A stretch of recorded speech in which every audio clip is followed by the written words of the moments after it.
Hi there, YouTubers. Today, let's talk about pH strips. That means potential hydrogen. Now, I guess I started to test my saliva and my urine pH when I learned the importance of it all. So, when I test, when I first started doing this, I was using these little guys here, and they went well, but the store stopped carrying them. So basically, I went down to my local Walmart and I got these strips. Okay, and what you do is there's a whole bunch of these little guys in there.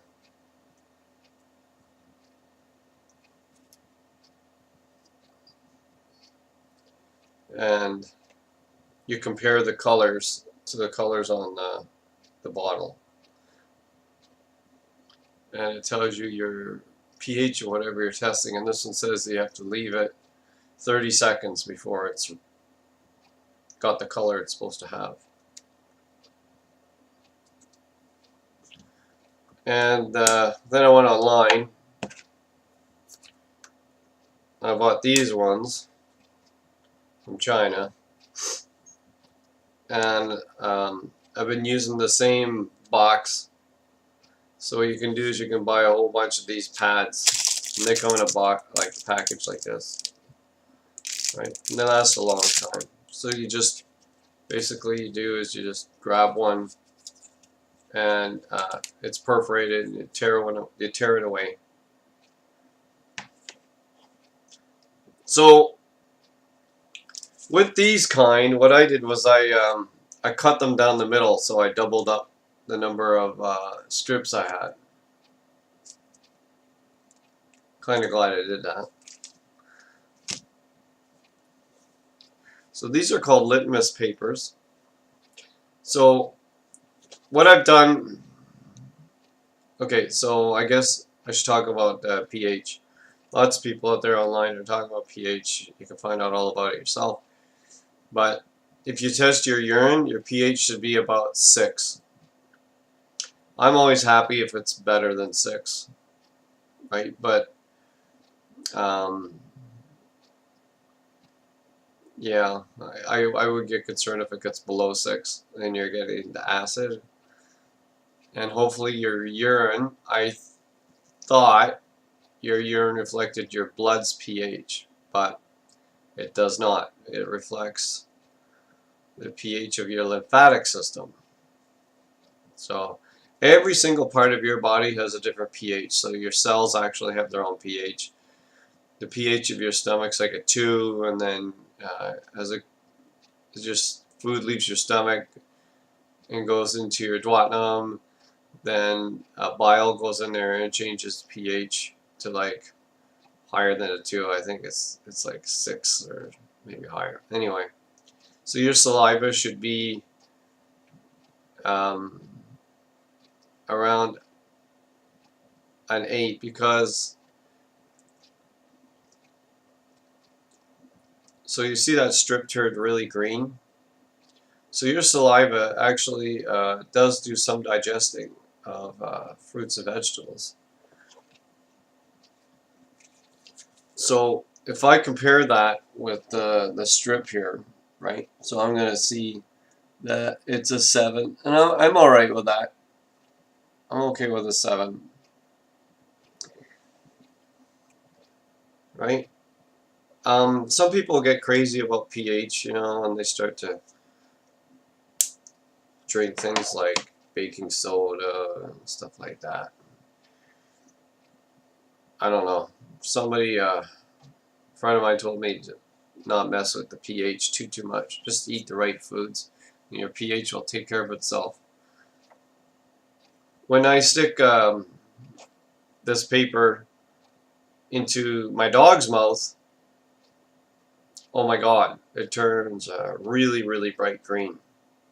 like really dark, seriously dark. So my dog's saliva is much better. And my dog's saliva is closer to an 8. Mine's a 7.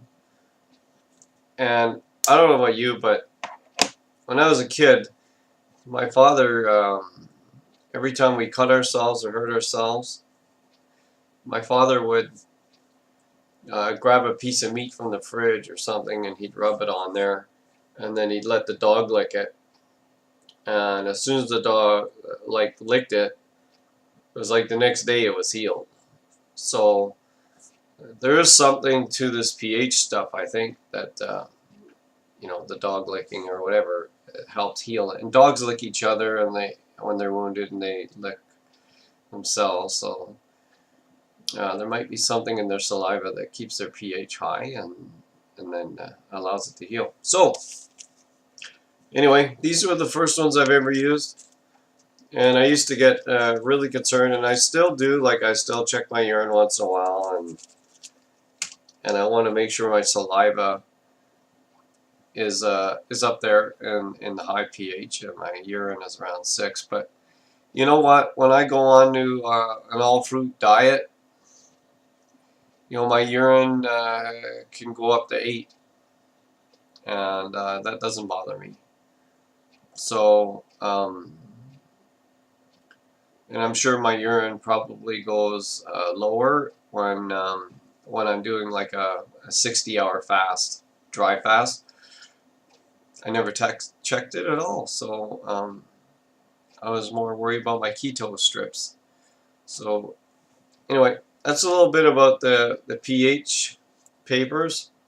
It's a good way to know what your pH is. So I would be worried about the pH in the mouth more if I started to maybe get sensitive teeth or canker sores or stuff like that.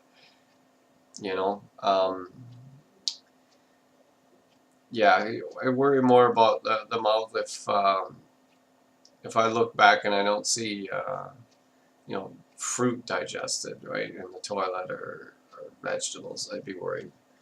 But overall, I think mine's really good right now. I'm happy with that. As long as it's green, it's good. I've tested my mouth many times. I've never seen it other than green. It depends. Don't test it right after you drink something, right? So, like this morning, I just got out of bed and tested it, and it's fine, right? So, same with the urine. Anyway, that's it for now.